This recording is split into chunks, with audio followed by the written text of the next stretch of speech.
జై శ్రీరామ్. హాయ్ అండి, welcome to my channel. నేను ఇవాళ వీడియోలో శ్రీరామనవమి రోజున ఇంట్లోనే రాముల వారికి పూజ ఎలా చేసుకోవాలి, ఇంకా ఆ రోజు ఏ నియమాలు పాటించడం వల్ల మనకున్న కష్టాలన్నీ తొలగిపోతాయి అనే అన్ని విషయాలు నేను ఈ వీడియోలో అయితే తెలియజేస్తాను అండి. ఈ వీడియోని ఎక్కడ స్కిప్ చేయకుండా చివరి దాకా చూసినట్లయితే మీకు పూర్తి ఇన్ఫర్మేషన్ అనేది తెలుస్తుంది అనిపిస్తుంది. శ్రీరామనవమి పండుగ అంటేనే పల్లెటూరులో 10 రోజుల ముందు నుంచే వేడుకలు అనేవి ప్రారంభమవుతాయండి. తాటాకు పందిర్లు వేసి ఆలయాలను అందంగా అలంకరిస్తారంట. ఆ రోజైతే ఈ పండుగ ఎంతో ఘనంగా చేసుకునేవారు.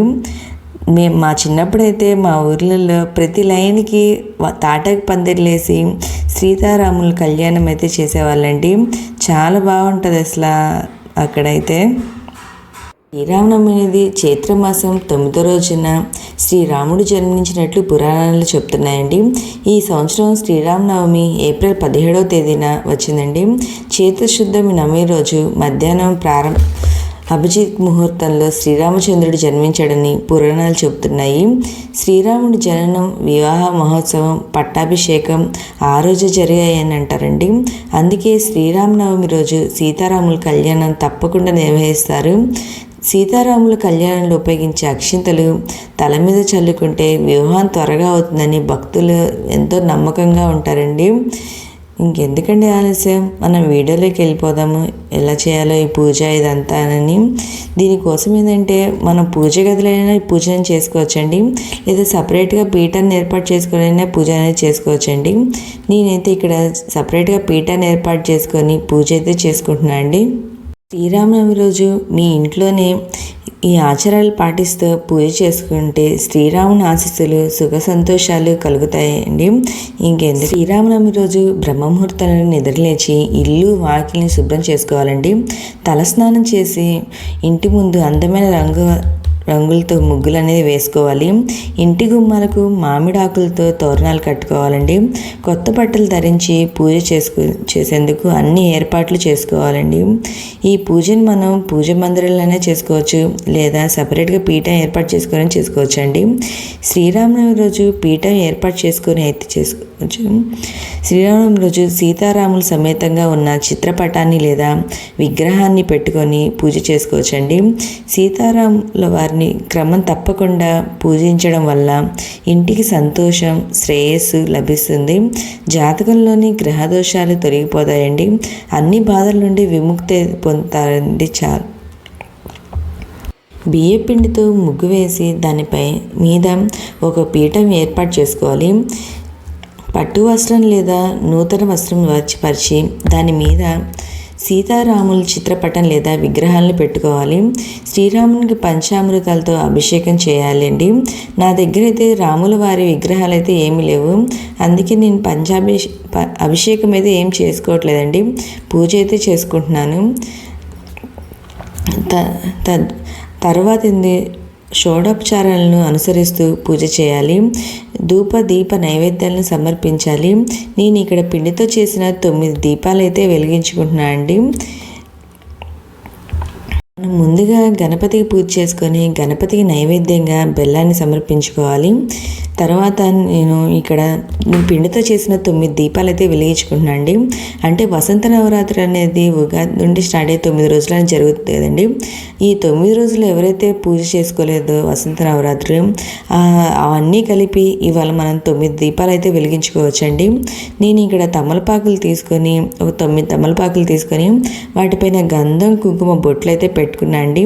వాటిపైన పిండితో చేసిన దీపాలను అయితే పెట్టుకుంటున్నా అండి. ఇవాళ ఆ పిండితో చేసిన దీపాలను వెలిగించుకుంటే చాలా చాలా మంచిదండి. ఇక్కడ దీపాల మీద శ్రీరామ అని రాసుకున్నా అండి. ఈ పిండి దీపాలు ఎలా చేసుకోవాలో నేను ఆల్రెడీ ఒక వీడియో అయితే చేసి పెట్టండి, ఒకసారి దాన్ని విజిట్ చేయండి. ఇవాళ రామచరిత మానస్, సుందరకాండ వంటి పారాయణం చేస్తే శ్రీరాముని అనుగ్రహం లభిస్తుందండి.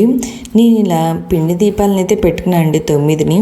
9 పెట్టుకొని దాంట్లో నువ్వుల నూనె వేసుకొని ఒత్తులన్నీ వేసుకొని ఏకహారతో కానీ లేదా అగరబత్తులతో కానీ ఈ దీపాలు అయితే వెలిగించుకోవచ్చండి. ఇదిగోండి, నేను ఇక్కడ 9 దీపాలు అయితే చేసుకున్నాను. ఈ దీపాలు ఎలా చేసుకోవాలో కూడా నేను వీడియో అయితే చేశానండి ఒకటి. మీకు ఆ వీడియో కూడా పెడతాను, లేదా ఆల్రెడీ ఛానల్లో వీడియో అయితే ఉందండి, ఒకసారి విజిట్ చేయండి ఎలా చేసుకోవాలనేది. ఇవాళ నైవేద్యంగా వడపప్పు పానకం సమర్పించాలండి.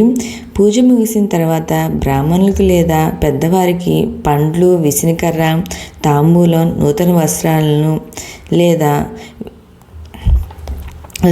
దానం అనేది చేయాలండి. శ్రీరామనవమి రోజు రామాయణం చదవడం లేదా వినడం చేస్తే మంచి జరుగుతుందంటారు. దేవుడిగా కాకుండా మానవ అవతారంలో మనుషులు పడే కష్టాలు అనుభవించారండి. మానవుడు ఎలా జీవించాలో చూపించారు ఆ రామయ్య తండ్రి. రావణ సంహారం చేసి ధర్మాన్ని రక్షించి ఒక వ్యక్తి ఎలా జీవించాలి, మాటకి ఎలా కట్టుబడాలి, తల్లిదండ్రులకి ఎటువంటి గౌరవం ఇవ్వాలి అనేవి శ్రీరాముడిని చూసి నేర్చుకోవాలని పెద్దలు చెప్తారండి. అందుకే శ్రీరాముడిని సకల గుణాభిరాముడు అంటారండి. ఇలా నేను దీపాలన్నిటినైతే వెలిగించుకున్నానండి. అసలు శ్రీరామనవమి రోజు వడపప్పు పానకం ఎందుకు పెడతారో తెలుసా అండి? ఆ రోజు ఇవి ప్రసాదంగా పెట్టడం వెనుక మంచి కారణం అయితే ఉందండి.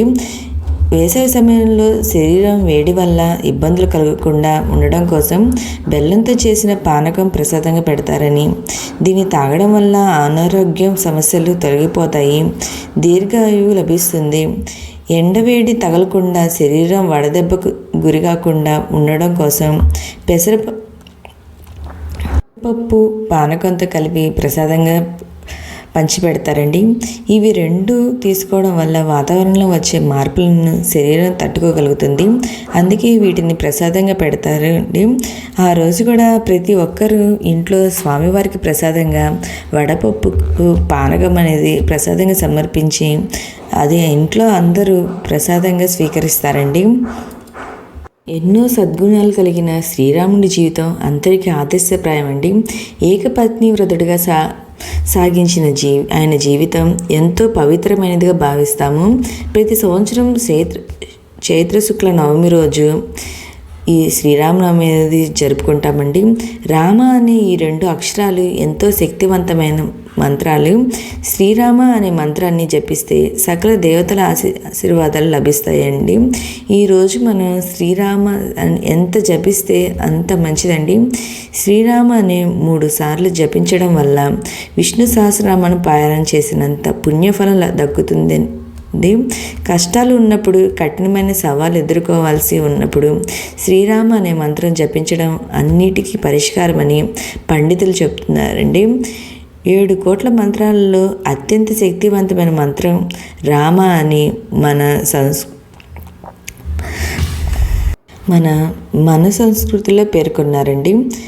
అందుకే ఈరోజు మనం ఆ రాముల వారిని ఎంత తలుచుకుంటే అంత మంచిదండి. ఒకరోజు నారదుడితో వాల్మీకి మహర్షి నిత్య సత్యం పలికేవాడు, ధర్మాన్ని రక్షించేవాడు, చేసిన మేలును మరవకుండా కృతజ్ఞత భావంతో ఉండేవాడు ఈ లోకంలో ఎవరున్నారని అడిగాడంటండి. అయితే ఈ ప్రశ్నలన్నిటికీ నారదుడు చెప్పిన ఒకే ఒక సమాధానం శ్రీరామచంద్రమూర్తి అని చెప్పారంటండి. అంతటి మహనీయుడండి శ్రీరామచంద్రమూర్తి. నేను ఇవాళ ప్రసాదంగా స్వామివారికి వడపప్పు పానకం అయితే సమర్పించాండి. తర్వాత మనం నారికేలు అంటే కొబ్బరికాయని స్వామివారికి సమర్పించుకొని కర్పూర హారతితో ఈ పూజనైతే ముగించుకోవాలండి. నేను ఇక్కడ స్వామివారికి పూలతో ఆ శ్రీరామ శ్రీరామ అనే మంత్రాన్ని జపిస్తా పూజ అయితే చేసుకున్నా అండి.